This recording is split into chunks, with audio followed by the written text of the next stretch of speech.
ଆଜି ଶ୍ୟାମାକାଳୀ पर्व समापन एवं कल गोटे विशेष खगोलिक परिवर्तन जो होती सूर्य पराग जाइछि एई अवसर रे आपण मान समस्त स्वागत करुच्ची मु आशुतोष परिडा एवं एही क्रम रे काली दिन तमाम सूर्य पराग को लेकी सारा भारत वर्षर विभिन्न आस्तिकवादी भारतीय दर्शन तत्वविद एवं तथाकथित वैज्ञानिक बा नास्तिकवादी मध्य बा हेतुवादी मध्य जो वितर्क सृष्टि होइछि आकु नेकी आम समस्त मनरे किछि ना किछि द्वंद्व उत्पन्न होइछि। मु जेमिति आम भारतीय दर्शन को बुझे एवं विज्ञान छात्र हिसाब से विज्ञान को जी बुझे से विषय रे मोर मतामत उपस्थापित करने मोर यूट्यूब माध्यम आपण आगे आज उपस्थित होची। पुनर्बार आपण मानक समस्त अभिनंदन। पार्वण ऋतु सरी सरी जाउछि से क्रम रे हमर पितृपुरुषंकर श्राद्ध समापन होइछि एवं मातृ पीढ़ी मामुघर अंश आम समस्ते मन पकई दिवस रे कृतज्ञतार पुटरे भारतीय दर्शन भरपूर अच्छी एवं भारतीय दर्शन होउछि ज्ञानर मस्तिष्कर ज्ञान एवं हृदयर ज्ञान आर समारोह पर आमर दर्शन एवं ताकू नेकी आमर आध्यात्मिकता एवं ए आध्यात्मिकता नेकी जो मुनि ऋषि माने जो गाइडलाइन टे तैयारी करथिले ताकू जो माने आस्तिक भाव में आस्था रखिकी आम चलुचु से माने आम आस्तिक एवं ताकू विगत दिन रे जो माने मानु नथिले से मध्य से दर्शन थिला चारवाक दर्शन ताकू आम नास्तिक कहूथुलो एबे आम हेतुवादी कहूचु आम कम्युनिस्ट कहूचु बा कम्युनिज्म कहूचु बा विज्ञानवादी कहूचु। तार अर्थ नुहे भारतीय दर्शन रे भारतीय ज्ञान विज्ञान रे विज्ञान नथिला भारतीय दर्शन रे विज्ञान थिला एवं दर्शन मध्य थिला। ज्ञानटा मस्तिष्क एवं हृदयर सम्मिश्रण रे गोटे मार्गदर्शन करा लोकों केमती इम्प्लीमेंट हम अप्लाइड साइंस जोटा कहते आपण मैंने से आम आध्यात्मिकतार जोड़ी दिखाई जमी तुलसी गछ तुलसीर समस्त वैज्ञानिक अनुसंधान आम पूर्वज माने आम मुनि ऋषि माने करिक आम दर्शन रे खंजीते आध्यात्मिकता खंजीते जहाँफल आम आदमी साधारण नागरिकटीए भारतीय लोकटीए घरे आध्यात्मिकता जोड़ी पूजा करुला एवं तार जो वैज्ञानिक गुण को मध्य से आत्मस्थ करुला। सेपरी बेल हलदी लिंब ये कथा हजार हजार वर्ष धरिकी आम आध्यात्मिकतार जोड़ी होता आम विज्ञान रे मध्य जोड़ी होता जहाँ नहीं आम निरोग रोले एवं कृतज्ञता पुटरे ताकू आम पूजा करुले। परवर्ती वर्ष आधुनिक विज्ञान रे पाठ पढ़ाला 1700 ख्रीष्टाब्द ब्रिटिशर्स माने आम दखल कले नाकले शिक्षा पद्धति व्यवस्था लागू है एवं आम मस्तिष्क को गोटे पाश्चात्य ढंगरे गढ़ी दिगला एवं आमर सबू खराब भारतीय दर्शन सबू खराब सबू अवैज्ञानिक एवं पाश्चात्य दर्शनटा सबू वैज्ञानिक ए कथा आम मुंड भितर पुड़ाला पीढ़ी पर पीढ़ी आम पिला मानकू एबे पढ़ा होउची एवं आमको मध्य पढ़ाई आम बापा जेजे मानक मध्य पढ़ाई जहाँ फल गोटे आम भारतीय देश रोचुं भारतीय उपमहादेश बंचुंट किंतु आमर वैचारिक व्यवस्था पश्चिम अभिमुखी होइछि। जदि आम सूर्य पराग को आलोचना को आनिबा जाकु नेकी काली दिन सारा विभिन्न वाद विवाद चली जे खाइबा उचित कि नुहे कहीं मानिबा ये सब भूल कथा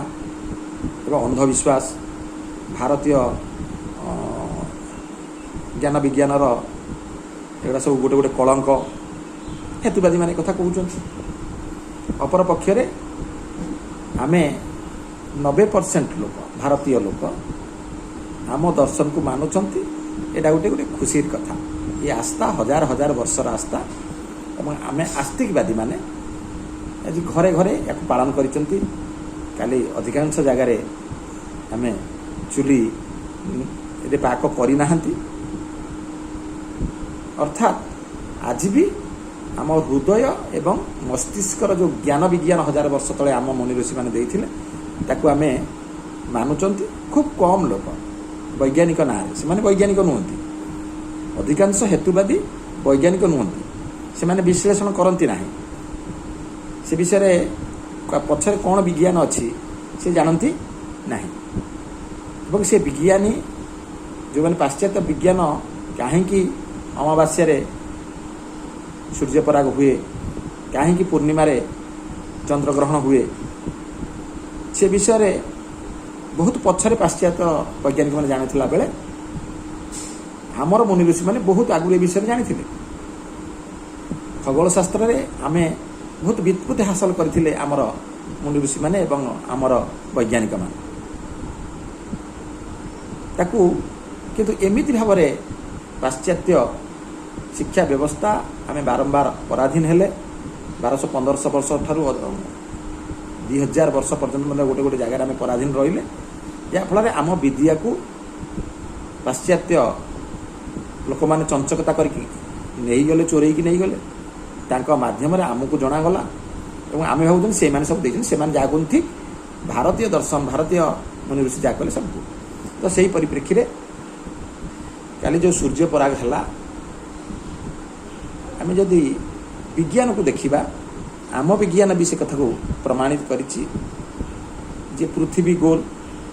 आमे प्रथमे जानिले तापरे गालीलियो कहले और गालीलियो केमिति हटहटा होते पाश्चात्य दर्शन आपण मैंने समस्ते पढ़ी माध्याकर्षण शक्ति आइनस्टाइन कहले ता पूर्व आमे आमर मुनि ऋषि मैंने से कथा प्रमाणित करिसेंती विभिन्न आमर वेद पुराण व्यवस्था। तो कथा होची जे आमे आस्तिक भाव गोटे गाइडलाइन आम सभ्यता आमको देइछि आमर मुनि ऋषि मैंने देइचंती जे गोटे जेतेबेले महाजागतिक गोटे विशेष परिस्थिति सृष्टि होची से समय शरीर उपरे तार प्रभाव पड़ुछि कि नहीं ये होची मूल प्रश्न जाकू नहीं कि खाद्यर उपरे पाबंदी टिके लगेइबा। किछि लोक जो मैंने नुआ नुआ नव्य हेतुवादी होती कम्युनिज्म रे विश्वास करुँच से मैंने जो गाइडलाइन देदेले से रटुंट टीवी आजिकल टीवी ताकू बारंबार देखा 90% कथाटा को ठीक भाव में परिवेशन करूना तार अन्य गोटे कारण होची आमर वर्तमान जो मैंने ये दर्शन को धर धर होती से पाखे से दर्शन मूल डीप की जीवार मानसिकता ना से कल्चर ना से करने निष्ठा भी ना आम ता विषय रिसर्च करा जाए कहीं रिसर्च करा ता पछरे भी कारण अच्छी कारण से अर्थनैतिक व्यवस्था जोड़ा जाए ना विज्ञान गार रे जे वैज्ञानिक टीए 4 लाख टका दरमा नहीं चाकरी करुला बेले आमर पांजी देखुवा ना कटे पाखे 4 टका खाइया ना ता विषय रिसर्च करने आमर व्यवस्था रे विधि व्यवस्था किसी ना जहाँफल आमर से दिन चंद्रशेखर जो सिद्धांत दर्पण 3 खंड विषा काठी सी पहाड़र उच्चता मापुले सूर्यर केते दूर अच्छी मापुले चंद्र केते दूर अच्छी मापी पारुले 1800 मसीहार कथा ये जो 200-250 वर्ष भितर आम आगु आगु को से विषय ଯାଇପାରି ନାହାନ୍ତି ସେ ବିଷୟରେ ରିସର୍ଚ୍ଚ ହେଇପାରି ନାହିଁ ଯାହାକୁ ବ୍ରିଟିଶର୍ସ ମାନେ ସ୍ୱୀକାର କରିଥିଲେ। ତେଣୁ ସେହି କ୍ରମରେ ଯଦି ସୂର୍ଯ୍ୟ ଗ୍ରହଣ ସୂର୍ଯ୍ୟ ପରାଗକୁ ଆମେ ଦେଖିବା ତ ଆପଣମାନେ ଲକ୍ଷ୍ୟ କରିବେ ଯେତେବେଳେ ପ୍ରତି ଅମାବାସ୍ୟା ଏବଂ ଯେତେ ପାଖେଇ ଆସିବ ପ୍ରତି ପୂର୍ଣ୍ଣିମା ଯେତେବେଳେ ପାଖେଇକି ଆସିବ ସେତେବେଳେ ସମୁଦ୍ରରେ ଲହଡ଼ି ଅଶାନ୍ତ ହେଇଯିବ, ଅଧିକ ଅଧିକ ଉପରକୁ ଉଠିବ। ଏ କଥା ଆମେ ସମସ୍ତେ ଲକ୍ଷ୍ୟ କରିଛନ୍ତି। ଏଥିରେ ବୈଜ୍ଞାନିକମାନେ ମଧ୍ୟ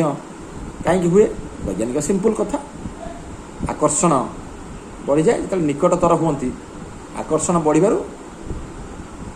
ଜଳୀୟ ବ୍ୟବସ୍ଥାଟା ଉପରକୁ ଉଠେ। ଆକର୍ଷଣ ତାମାନେ ପୃଥିବୀ ଉପରେ ପଡ଼େ, ବିଶେଷ କରି ଜଳ ଉପରେ ପଡ଼େ। ତ ସେହିପରି ଭାବରେ ଆମ ଶରୀରଟି 71% ଜଳକୁ ନେଇକି ଗଠିତ। ଯେତେବେଳେ ସମୁଦ୍ରରେ ଲହଡ଼ି ସୂର୍ଯ୍ୟ ପରାଗ ହେଉ ବା ଚନ୍ଦ୍ରଗ୍ରହଣ ହେଉ ବା ପୂର୍ଣ୍ଣିମା ହେଉ ବା